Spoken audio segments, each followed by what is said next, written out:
বিশ্ব সংবাদে আপনাদের স্বাগত। শুরুতেই সংবাদ শিরোনাম, পরে বিস্তারিত। দখলদার ইসরায়েলি বাহিনী এবং ফিলিস্তিন পুরোদমে যুদ্ধ চলছে, জানিয়ে দেব হাতে থাকা সর্বশেষ আপডেট আন্তর্জাতিক সংবাদ। প্রথমেই সংবাদ শিরোনাম। প্রথমেই জানিয়ে দেব পশ্চিমা স্বীকৃতি ফিলিস্তিন ইস্যুর মোড় ঘুরিয়ে দেবে বলেছে হামাস। এরপর জানিয়ে দেব রাইসিকে শেষ শ্রদ্ধা জানাতে ইরানে বিশ্ব নেতারা। এদিকে গ্রেপ্তারি পরোয়ানা জারি হলে নেতানিয়াহুকে গ্রেপ্তার করবে নরওয়ে।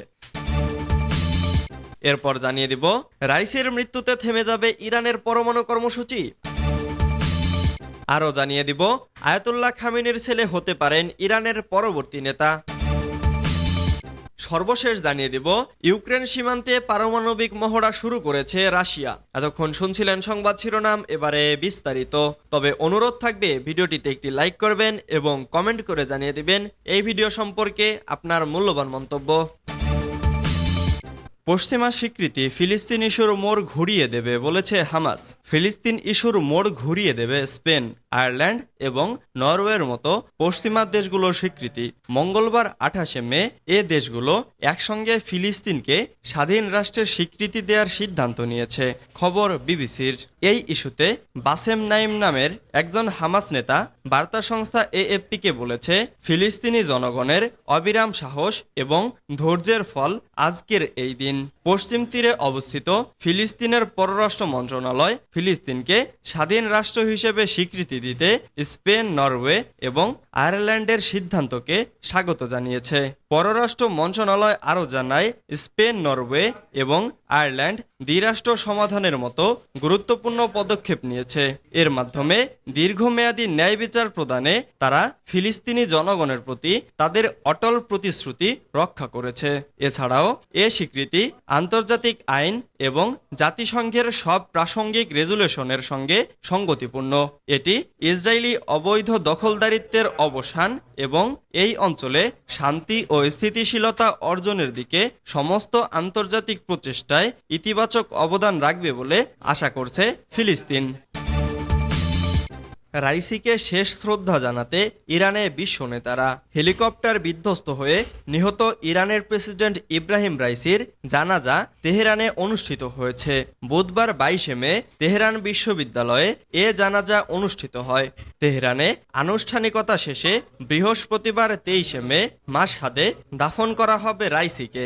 আর তার আগেই ইরানে পৌঁছেছেন বিশ্বের বিভিন্ন দেশের রাষ্ট্রপ্রধান এবং ঊর্ধ্বতন কর্মকর্তারা। সংবাদ মাধ্যম আল জাজিরা জানিয়েছে, রাইসির দাফনের আগে অন্তত 15 জন রাষ্ট্রপ্রধান ও ঊর্ধ্বতন কর্মকর্তা তেহরানে পৌঁছেছেন। ইরানের মেহের নিউজ এজেন্সির বরাত দিয়ে এ তথ্য জানানো হয়েছে। যারা ইতিমধ্যে ইরানে পৌঁছেছেন তাদের মধ্যে আছেন কাতারের আমির ও প্রধানমন্ত্রী, তুর্কমেনিস্তানের নেতা, টিউনেশিয়া ও তাজিকিস্তানের প্রেসিডেন্ট, ভারতের ভাইস প্রেসিডেন্ট এবং ইরাক, পাকিস্তান, আর্মেনিয়া এবং আজারবাইজানের প্রধানমন্ত্রী।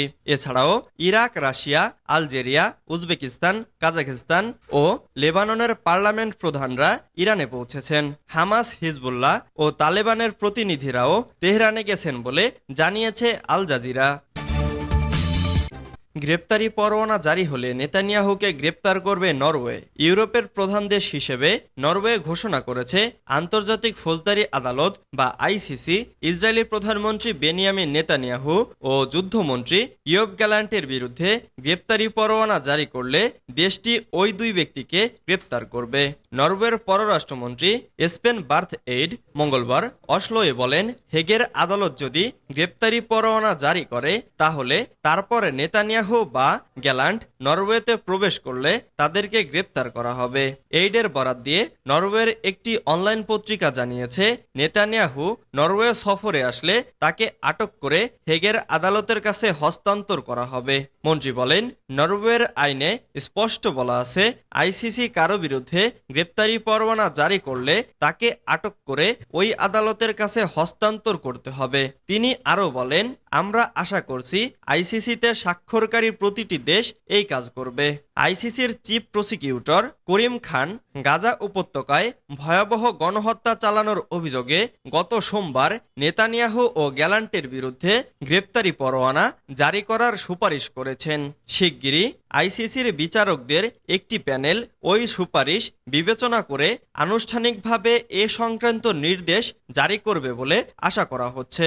করিম খান অবশ্য দুই ইসরায়েলি শীর্ষ কর্মকর্তার পাশাপাশি হামাসের নেতা ইসমাইল হানিয়া, ইয়াহিয়া সিনওয়ার এবং মোহাম্মদ দেইফের বিরুদ্ধেও গ্রেপ্তারি পরোয়ানা জারির সুপারিশ করেছেন। তবে হামাস বলেছে গাজায় গণহত্যা পরিচালনাকারী দখলদারদের সঙ্গে নিজ ভূখণ্ড রক্ষার কাজে জিহাদকারী নেতাদের এই পাল্লায় মাপা ঠিক হয়নি।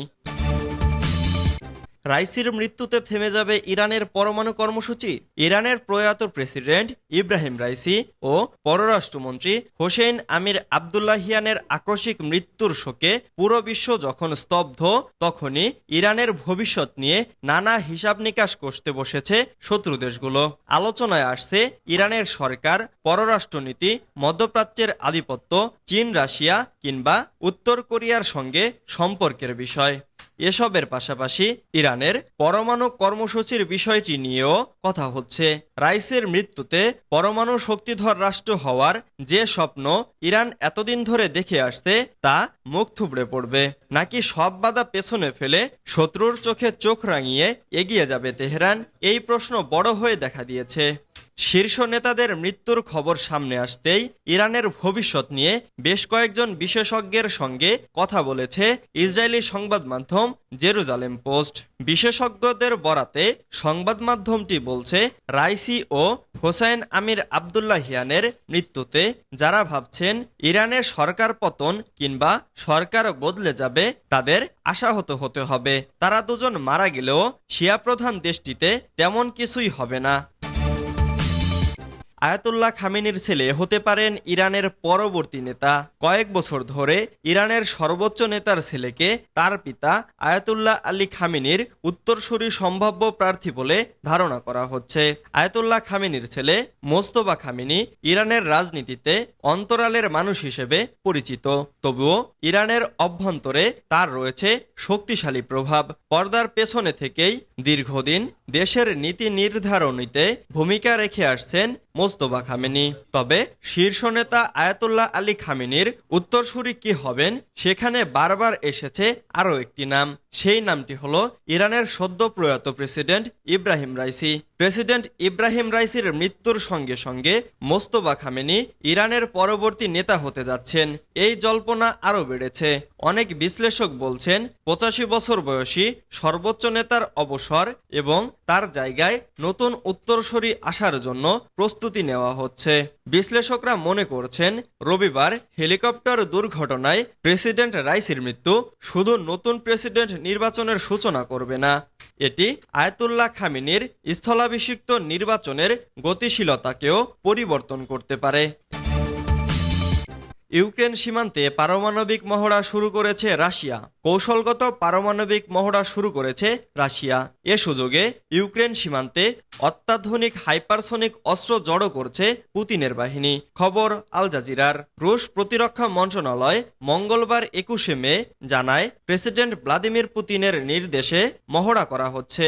প্রথম ধাপে ইস্কান্ডার ও কিনজাল ক্ষেপণাস্ত্র আনা হয়েছে।